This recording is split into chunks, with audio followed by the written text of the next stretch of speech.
There happened to be a troublemaker there named Sheba son of Bicri, a man from the tribe of Benjamin. Sheba blew a ram's horn and began to chant, "Down with the dynasty of David. We have no interest in the son of Jesse. Come on, you men of Israel, back to your homes." So all the men of Israel deserted David and followed Sheba son of Bicri. But the men of Judah stayed with their king and escorted him from the river Jordan to Jerusalem. When David came to his palace in Jerusalem, he took the 10 concubines he had left to look after the palace and placed them in seclusion. Their needs were provided for, but he no longer slept with them. So each of them lived like a widow until she died. Then the king told Amasa, "Mobilize the army of Judah within 3 days, and report back at that time." So Amasa went out to notify Judah, but it took him longer than the time he had been given. Then David said to Abishai, "Sheba son of Bicri is going to hurt us more than Absalom did. Quick, take my troops and chase after him before he gets into a fortified town where we can't reach him." So Abishai and Joab, together with the king's bodyguard and all the mighty warriors, set out from Jerusalem to go after Sheba. As they arrived at the great stone in Gibeon, Amasa met them. Joab was wearing his military tunic with a dagger strapped to his belt. As he stepped forward to greet Amasa, he slipped the dagger from its sheath. "How are you, my cousin?" Joab said, and took him by the beard with his right hand as though to kiss him. Amasa didn't notice the dagger in his left hand, and Joab stabbed him in the stomach with it so that his insides gushed out onto the ground. Joab did not need to strike again, and Amasa soon died. Joab and his brother Abishai left him lying there and continued after Sheba. One of Joab's young men shouted to Amasa's troops, "If you are for Joab and David, come and follow Joab." But Amasa lay in his blood in the middle of the road, and Joab's man saw that everyone was stopping to stare at him. So he pulled him off the road into a field and threw a cloak over him. With Amasa's body out of the way, everyone went on with Joab to capture Sheba son of Bicri. Meanwhile, Sheba traveled through all the tribes of Israel and eventually came to the town of Abel-beth-maacah.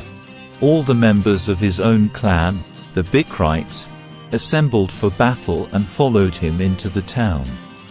When Joab's forces arrived, they attacked Abel-beth-maacah. They built a siege ramp against the town's fortifications and began battering down the wall. But a wise woman in the town called out to Joab, "Listen to me, Joab. Come over here so I can talk to you." As he approached, the woman asked, "Are you Joab?" "I am," he replied. So she said, "Listen carefully to your servant." "I'm listening," he said. Then she continued, "There used to be a saying, if you want to settle an argument, ask advice at the town of Abel. I am one who is peace-loving and faithful in Israel. But you are destroying an important town in Israel. Why do you want to devour what belongs to the Lord?" And Joab replied, "Believe me, I don't want to devour or destroy your town.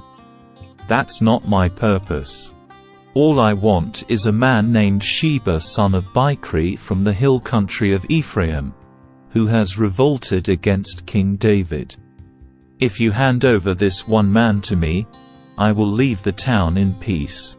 "All right," the woman replied, "we will throw his head over the wall to you."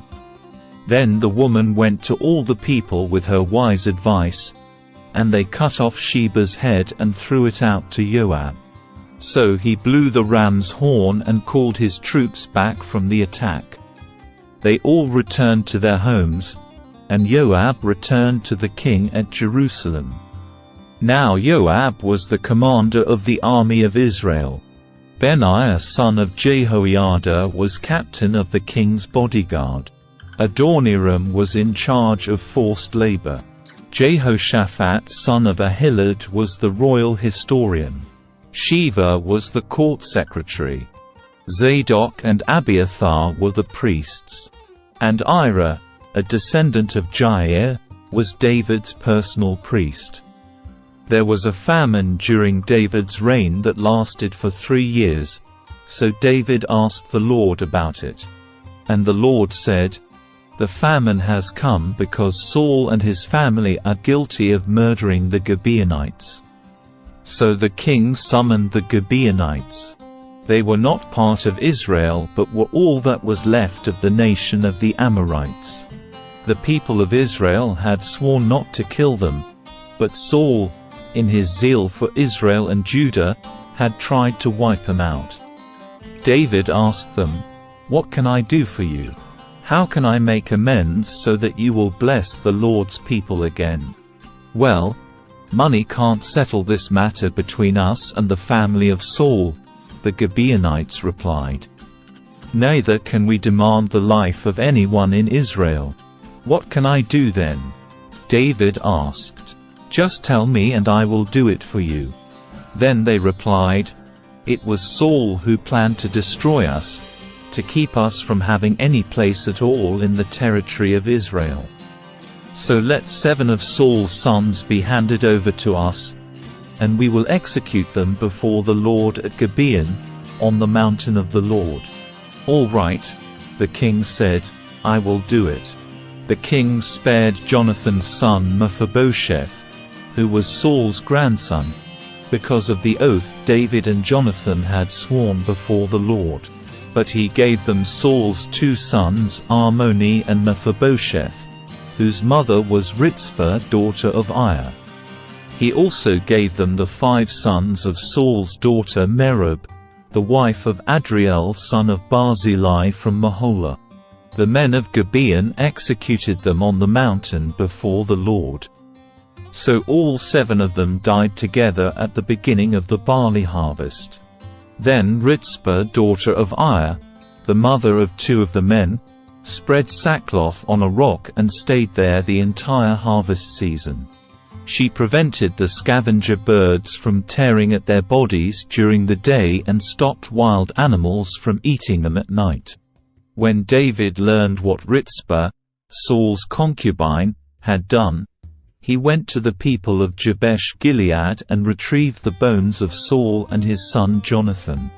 When the Philistines had killed Saul and Jonathan on Mount Gilboa, the people of Jabesh-Gilead stole their bodies from the public square of Beth-shan, where the Philistines had hung them.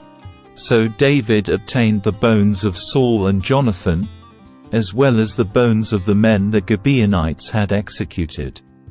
Then the king ordered that they bury the bones in the tomb of Kish, Saul's father, at the town of Zelah in the land of Benjamin. After that, God ended the famine in the land. Once again the Philistines were at war with Israel. And when David and his men were in the thick of battle, David became weak and exhausted. Ishbi-Benob was a descendant of the giants.